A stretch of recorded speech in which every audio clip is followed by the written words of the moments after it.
कांग्रेस काफी आक्रामक है और कांग्रेस कह रही है कि सरकार गंभीर नहीं है, एसआईटी सिर्फ दिखावा है। इधर बता दें आपको कि 31 पुलिसकर्मियों को इस मामले को लेकर उनका जो है तबादला भी किया गया है। इधर सोनीपत के बहुचर्चित शराबकांड इस मामले को लेकर जो भूपेंद्र दहिया जो गिरफ्तार है, उसके पैतृक गांव सिसाना में ग्रामीण और दहिया खाप भी लामबंद हो गए। इनका आरोप है कि हरियाणा समेत अन्य राज्यों में शराब तस्करी बिना पुलिस और एक्साइज विभाग की मिलीभगत के संभव नहीं है।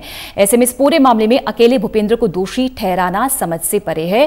ग्रामीणों का यह भी आरोप है कि पूरे मामले में भूपेंद्र और उसके परिजनों को ही प्रताड़ित किया जा रहा है, जबकि दोषी पुलिसकर्मी और अधिकारियों पर कार्रवाई नहीं की जा रही। लेकिन बता दें आपको 31 पुलिसकर्मियों को इसी मामले में उनका तबादला किया गया है। हमारे साथ इस समय 3 खास मेहमान, हिसार से ब्यूरो हेड महेश, पानीपत से देवेंद्र कथोरिया और नेता कांग्रेस जयप्रकाश जी भी हमारे साथ है। जयप्रकाश जी, बहुत बहुत स्वागत आपका। महेश और देवेंद्र, आपका भी बहुत बहुत स्वागत। जयप्रकाश जी, सवाल मेरा ये, सरकार ये कह रही है कि हमारी नीयत और मंशा साफ है, हमने एसआईटी बनाई है, दोषी बख्शे नहीं जाएंगे, लेकिन कांग्रेस ये क्यों कह रही है कि एसआईटी दिखावा है, सरकार गंभीर नहीं है? तरीके से डिप्टी चीफ मिनिस्टर का मैं भी सुन रहा था कि उन्होंने अपने उपाध्यक्ष सतविंदर राणा को बचाने का काम किया। पहले दिन तो उन्होंने कह दिया कि उनके ऊपर केस ही नहीं है, उनको तो केवल जांच के लिए थाने में बुलाया गया है। जब हमने शोर मचाया, जांच किस बात की, इंक्वायरी किस बात की, उनको तो उनका जो पार्टनर था उसका जो रिमांड पेपर है उसका फर्द इंसाफ में नाम लिखा गया है कि सतविंदर राणा के कहने से ही मैंने शराब चोरी की है, यहां से डिगाई है। तो सतविंदर राणा तो उस वक्त मुजरिम था, और मुजरिम कभी भी वो डिप्टी चीफ मिनिस्टर के घर से गिरफ्तार, घर के बाहर से गिरफ्तार हुआ है। और डिप्टी चीफ मिनिस्टर झूठ बोले जनता के सामने कि मैंने तो सुबह डीजी साहब से बात करी, उन्होंने सारी बातें मुझे बताई। यानी कि 8 बजे सतविंदर राणा को गिरफ्तार कर लिया गया, और ये इनके पार्टी का उपाध्यक्ष है, कलायत से इनकी पार्टी से चुनाव लड़ा था, और डिप्टी चीफ मिनिस्टर इतनी बड़ी झूठ बोल सकता है, तो बताओ इनके ऊपर कैसे विश्वास किया जा सके। जब तक डिप्टी चीफ मिनिस्टर इस विभाग से अलग नहीं होगा, या तो चीफ मिनिस्टर उनका इस्तीफा ले या उनका विभाग बदले, तब तक जांच के ऊपर कैसे हम भी विश्वास कर सकते हैं कि जांच सही तरीके से हो सकती है। नहीं, डिप्टी सीएम तो ये कह रहे थे जयप्रकाश जी कि तो मामले की जानकारी लेने के लिए डीजीपी से बात कर रहे थे। उनका यह भी कहना है कि महज एफआईआर में नाम आने से कोई अपराधी नहीं हो जाता। ऐसे तो कितने ही मामले अभय सिंह चौटाला और भूपेंद्र सिंह हुड्डा पर भी हैं। उन्होंने इतनी बड़ी झूठ बोल ली है। मैं जो आपको कहना चाहता हूं, जो उनकी प्रेस कॉन्फ्रेंस परसों की मैंने सुनी है, उन्होंने क्या कि अभी भी कह रहे थे, मैं सुन रहा था कि 2016 का केस है, वो झूठ बोल रहे हैं। जो सतविंदर राणा की गिरफ्तारी हुई है वो 28 मार्च के केस पे गिरफ्तारी हुई है, जो 28 मार्च को एफआईआर दर्ज हुई है लॉकडाउन के बाद। और लॉकडाउन के बाद जिस तरीके से इन्होंने परमिट काटे, 25 तारीख को ठेके बंद हो गए, 24 तारीख को कितने परमिट और पास देने का काम किया गया। आज तक मुझे इस बात का आश्चर्य है जो डिप्टी चीफ मिनिस्टर कह रहे हैं कि इतना गड़बड़ घोटाला मैंने कहीं देश में नहीं देखा, कि जितने भी प्रदेश के L1 है, जितने भी L13 है, जितने भी L2 हैं, किसी का आज तक सरकार के पास रिकॉर्ड ही नहीं है। मुझे बताए डिप्टी चीफ मिनिस्टर, क्या 31 तारीख को जब साल बंद होना था, कौन सा ऐसा L1 है जिसका उन्होंने रिकॉर्ड देखा हो? हरियाणा प्रदेश में 5-5 गुना महंगी शराब बिक रही थी, और भूपेंद्र सिंह ने तो, जो ये दहिया है, खुद उसने इस बात को माना कि हम दूसरी प्रदेशों से शराब ला करके बेचते थे, हमने हरियाणा की डिस्टिलरियों से भी शराब बेची। और मैंने तो दैनिक जागरण के अखबार में भी पढ़ा था जिस तरीके से भूपेंद्र दहिया का बयान है कि सतविंदर राणा मुझे बड़े एक्शन हो रहे हैं। जयप्रकाश जी, 31 पुलिसकर्मियों का तबादला कर दिया गया है, एसआईटी बनी, हालांकि एसआईटी पर भी आपको विश्वास नहीं है, लेकिन आपको नहीं लग रहा सरकार एक्टिव है? और खुद जब अनिल विज, जो कि जिनको कहते हैं कि एक्शन मिनिस्टर, जब वो खुद एक्शन में है, कह रहे कोई भी दोषी होगा बख्शा नहीं जाएगा, तो क्या कांग्रेस को विश्वास नहीं है? अनिल विज की बात पर तो विश्वास है। मंत्री कौन है? झगड़ा किस बात का है जो अविश्वास की भावना है? अविश्वास इसलिए है जब तक दुष्यंत जेजेपी से हैं और सतविंदर राणा इनके वाइस प्रेसिडेंट है स्टेट के, तो इनकी पार्टी से चुनाव लड़ा, और उन्होंने प्रेस कॉन्फ्रेंस करके जनता को गुमराह करने की कोशिश की परसों। तो झूठ बोलता है सतविंदर, अपना डिप्टी चीफ मिनिस्टर। कौन? इसलिए अविश्वास है। अगर डिप्टी चीफ मिनिस्टर ये कहता थोड़ी सी गैर और नैतिकता इसके अंदर है, तो इन्होंने पहले इस्तीफा दे देना चाहिए था, क्योंकि मेरे विभाग का मामला है, मुख्यमंत्री जी मैं विभाग छोड़ता हूं। और आज नहीं, पिछले 5 महीने से डिप्टी चीफ मिनिस्टर के ऊपर भ्रष्टाचार के आरोप ही नहीं लग रहे, सिद्ध हुए हैं। इनकी बात पे हम कैसे विश्वास कर लें?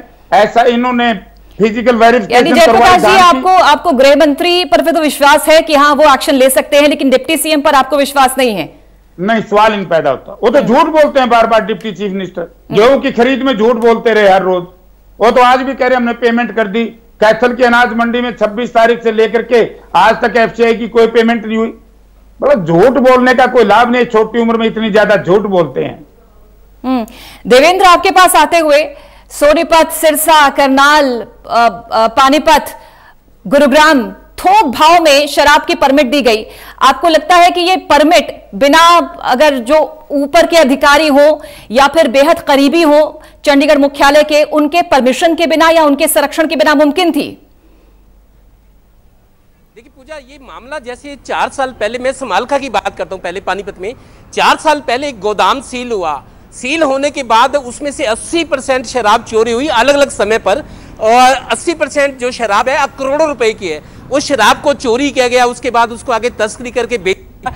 सवाल यह है कि सोनीपत और पानीपत, जैसा भूपेंद्र सिंह ने बताया, भूपेंद्र सिंह को बताते हैं शराब का बहुत बड़ा स्मगलर है खरखोदा से, जिसने सरेंडर किया है। भूपेंद्र सिंह का कहना है कि हमने बिहार और गुजरात में शराब बेची जहां शराब बंदी है। जहां शराब बंदी है तो वहां शराब महंगी बिकती है। तो इतने साल से ये काम हो रहा था।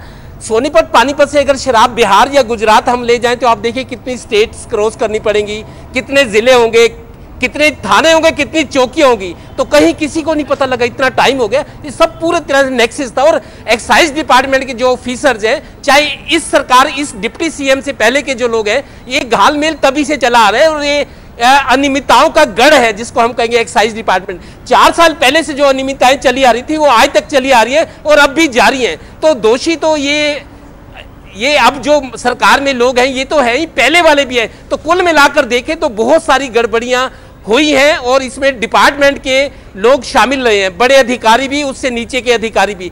अगर अनिल विज ये कहते हैं कि पुलिस की, मैं गारंटी लेता हूं पुलिस को वो पूरी तरह से निगरानी कर रहे हैं, मॉनिटरिंग कर रहे हैं, लेकिन एक्साइज डिपार्टमेंट जब तक सक्रिय नहीं होगा, जब तक उसकी नीयत साफ नहीं होगी, जब तक सक्रियता और फुर्ती नहीं होगी, तो सच्चाई कैसे सामने आ सकती है? बिल्कुल महेश, यही सवाल आपसे भी करेगी ना जब मुख्यालय के मुख्य सहमति के बिना ये सब कुछ, जिम्मेदारी पूरी करेगी। बिल्कुल ये पूरा खेल संभव नहीं था।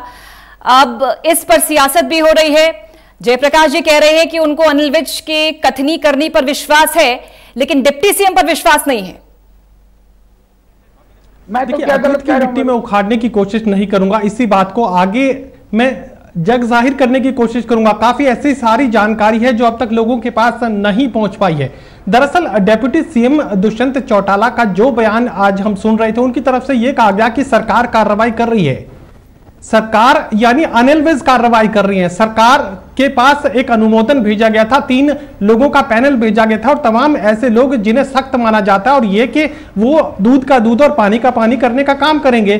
तो ऐसे में ये जो निर्णय लिया गया था ये गृह मंत्री अनिल विज की तरफ से लिया गया था, ना कि सरकार का कोई निर्णय था। तो ऐसे में दुष्यंत चौटाला जिस चीज को लेकर यहाँ पर, जिस फैसले को लेकर अपनी पीठ थपथपाने की कोशिश कर रहे हैं, दरअसल वो तो खुद एक तरीके से उनका एक जो नेता है वो अगर गिरफ्तार हुआ है तो कहीं ना कहीं छींटे उनकी तरफ भी आएंगे। तमाम बातें सामने थी। तो ऐसे में ये जो फैसला, इसे सरकार के फैसले के रूप में ना देखा जाए, इसे सबसे पहले गृह मंत्री अनिल विज के फैसले के रूप में देखा जाए। उन्होंने इस पूरे मामले का खुलासा किया, उसके साथ ही कार्रवाई को आगे बढ़ाने का काम किया। 3 लोगों के पैनल के नाम के साथ एसआईटी के गठन का जो अनुमोदन है वो मुख्यमंत्री के सामने रखा। तो ऐसे में कम से कम दुष्यंत चौटाला को इस पूरे मामले में अपनी पीठ थपथपाने की जरूरत नहीं है। उसके साथ ही दुष्यंत जिस तरीके से ये बात कह रहे हैं कि जब तक फैसला नहीं हो जाता तब तक आप किसी को गुनहगार नहीं कह सकते। बिल्कुल, हम किसी को गुनहगार नहीं कह सकते और ना ही हम कहेंगे, लेकिन सवाल तो सामने है। लॉकडाउन के दौरान अगर हरियाणा के गांव-गांव में किराने की दुकानों पर अगर शराब बिक रही थी तो कौन बेच रहा था? क्या भारतीय जनता पार्टी के लोग थे? अगर नहीं तो क्या जननायक जनता पार्टी के लोग थे? नहीं। अगर कांग्रेस के लोग थे तो आपने गिरफ्तार क्यों नहीं किया?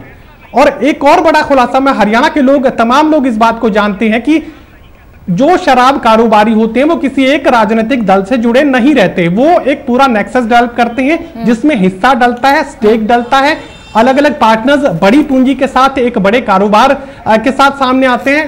सरकार चाहे भारतीय जनता पार्टी की हो, कांग्रेस पार्टी की हो या किसी भी अन्य राजनीतिक दल की हो या जननायक जनता पार्टी के, स्टेक होल्डर्स एक साथ मिलकर एक बड़ी पूंजी खड़ा करते हैं और उसे कारोबार में आगे लगाने का काम करते हैं। राजनीतिक संरक्षण लगातार मिलेगा, पावर में कोई भी राजनीतिक दल हो, यहाँ साफ तौर पे बात कही जा सकती है। जयप्रकाश जी, शायद यही वजह है कि डिप्टी सीएम खुलकर कह रहे हैं कि अगर ये कच्चा चिट्ठा खुला तो कांग्रेस के भी कई नाम सामने आ सकते हैं।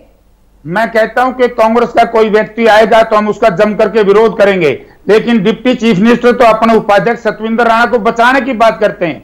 आज तक उन्होंने एक बार ये नहीं कहा कि सतविंदर राणा दोषी है, जो 7 दिन से पुलिस रिमांड और पुलिस जुडिशियल कस्टडी में बंद है, और बार बार ये कह रहे हैं उनके ऊपर पर्चा दर्ज है, उनके ऊपर पर्चा दर्ज है।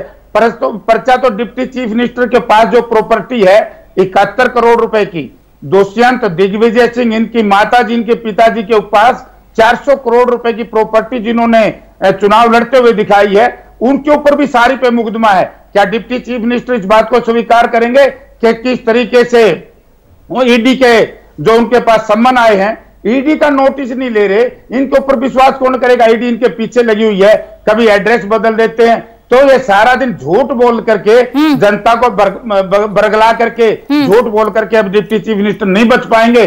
उन्होंने कंक्रीट जनता को जवाब देना पड़ेगा, और हमने विश्वास इसलिए नहीं है। पुलिस ने एफआईआर दर्ज नेक्स्ट डे करा दी, वीज साहब ने जब कहा 5 दिन के बाद एक्साइज डिपार्टमेंट ने एफआईआर दर्ज कराई है। एसआईटी में नाम देना था, नाम नहीं दिया गया, और सबसे बड़ी झूठ बोली। शाम को कैबिनेट मीटिंग के बाद इन्होंने मीडिया के सामने ये कहा कि मैंने वीज साहब से रिक्वेस्ट की है। सुबह ही अनिल विज ने कहा कि मेरे से तो चर्चा भी नहीं करी।